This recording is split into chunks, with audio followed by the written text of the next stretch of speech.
നമ്മൾ കൗണ്ടിങ്ങിന് എടുക്കുന്നത്.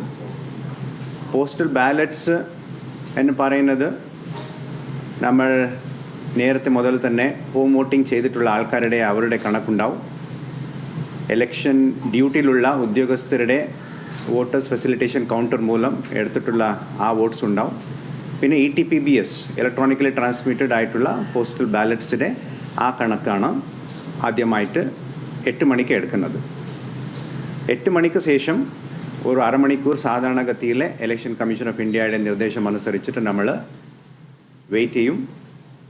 അവിടെ പോസ്റ്റൽ ബാലറ്റ്സിൻ്റെ ആ ഒരു പ്രക്രിയ പുരോഗമിക്കുമ്പോൾ നമ്മളൊരു 8:30 ഇലക്ട്രോണിക് വോട്ടിംഗ് മെഷീൻ അത് ടേബിളിലേക്ക് വരുന്നത്.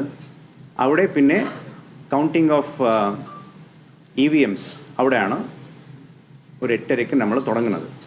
ഇതിൽ പ്രധാനമായിട്ടുള്ള ഒരു കാര്യമെന്ന് പറയുന്നത് നമ്മുടെ ഈ മൊത്തം പ്രക്രിയ നടക്കുന്നത് കാൻഡിഡേറ്റ്സ് അവരുടെ കൗണ്ടിങ് ഏജൻസിൻ്റെ സാന്നിധ്യത്തിൽ തന്നെ ആയിരിക്കും. അതിന് വേണ്ടിയിട്ടുള്ള എല്ലാവിധ പ്രിപ്പറേഷൻസ് ജില്ലാ ഭരണകൂടം ഓൾറെഡി ചെയ്തിട്ടുള്ളതാണ്. നമുക്കറിയാം നമ്മുടെ ഈ പ്രാവശ്യം നിലമ്പൂർ ബൈ ഇലക്ഷനിലെ പോസ്റ്റൽ ബാലറ്റ്സ് എണ്ണാൻ വേണ്ടിയിട്ടുള്ള ടേബിൾസ് ഒരു 5 എണ്ണമാണ് നമ്മൾ അതിന് വേണ്ടിയിട്ട് മാറ്റി വെച്ചിട്ടുള്ളത്. ഈ 5 ടേബിൾസിലെ 8:30 ആദ്യമായിട്ട് പോസ്റ്റൽ ബാലറ്റ്സിൻ്റെ എണ്ണം തുടങ്ങും.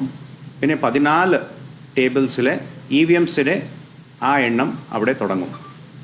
ഇപ്പോൾ നമുക്ക് മൊത്തമുള്ള പോളിംഗ് സ്റ്റേഷൻസ് എന്ന് പറയുന്നത് ഒരു 263.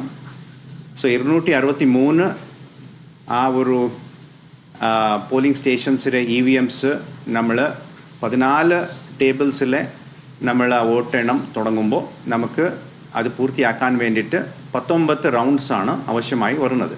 അതായത് 263 ഡിവൈഡഡ് ബൈ 14 അത് ഏകദേശം 18.8 ആവും. സോ ഒരു 19 റൗണ്ട്സാണ് നമുക്ക് ഈ ബൈ ഇലക്ഷൻ്റെ ഭാഗമായിട്ട് ഈ കൗണ്ടിങ്ങിൻ്റെ ഭാഗമായിട്ട് നമുക്ക് വരുന്നത്.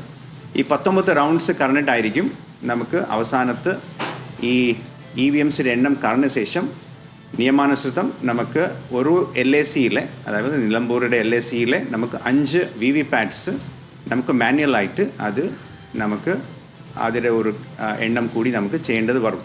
സോ ഇങ്ങനെയാണ് നമ്മുടെ ഇന്നത്തെ പ്രക്രിയ നമുക്ക് നടക്കാൻ പോകുന്നത്. ഇതിലെ പോസ്റ്റൽ ബാലറ്റ്സ് എന്ന് പറയുന്ന ആ ഒരു കൗണ്ടേഴ്സിലെ നമുക്ക് അവിടെ കൗണ്ടിങ് സ്റ്റാഫ് നമ്മൾ ഓൾറെഡി നിയമിച്ചിട്ടുണ്ട്. എല്ലാ ടേബിൾസിലും നിയമിച്ചിട്ടുണ്ട്. ഇവിടെ പ്രത്യേകമായിട്ട് ഒരു ARO കൂടി, അതായത് അസിസ്റ്റൻറ്റ് റിട്ടേണിംഗ് ഓഫീസർ എല്ലാ ടേബിൾസിലെ പോസ്റ്റൽ ബാലറ്റ്സിൻ്റെ സൈഡിൽ അവിടെ കാണും. പിന്നെ 2 ഉദ്യോഗസ്ഥർ കൗണ്ടിങ്ങിൻ്റെ ഉദ്യോഗസ്ഥരുണ്ടാവും. പിന്നെ ഇപ്പുറത്തെ സൈഡ് ബാരിക്കേറ്റഡ് ആയിട്ടുള്ള സൈഡിൽ നമുക്ക് നമ്മുടെ പൊളിറ്റിക്കൽ പാർട്ടീസിൻ്റെ കാൻഡിഡേറ്റ്സിൻ്റെ അവരുടെ ഏജൻറ്റ്സ് കൗണ്ടിങ് ഏജൻറ്റ്സ് നമുക്ക് അവരുടെ സാന്നിധ്യത്തിലായിരിക്കും മൊത്തം കാര്യങ്ങൾ നടക്കുന്നത്.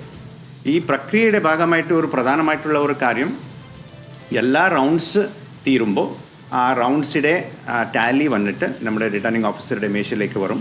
റിട്ടേണിംഗ് ഓഫീസർ അത് കണക്കാക്കിയിട്ട് എല്ലാം കൃത്യമായിട്ട് കൂടിയാണ് ആ ഫോംസ് നമ്മൾ മുമ്പോട്ടേക്ക് കൊണ്ടുപോകുന്നത്. പിന്നെ ആ റൗണ്ട് നമ്മൾ ഡിക്ലെയർ ചെയ്യുന്നത്. സോ ഇതാണ് പ്രക്രിയ നമുക്ക് നടക്കാൻ. Chief electoral officer Rathan U Kelkar അദ്ദേഹം പറയുകയായിരുന്നു ക്രമീകരണങ്ങളൊക്കെ. ഇപ്പോൾ പ്രിയപ്പെട്ട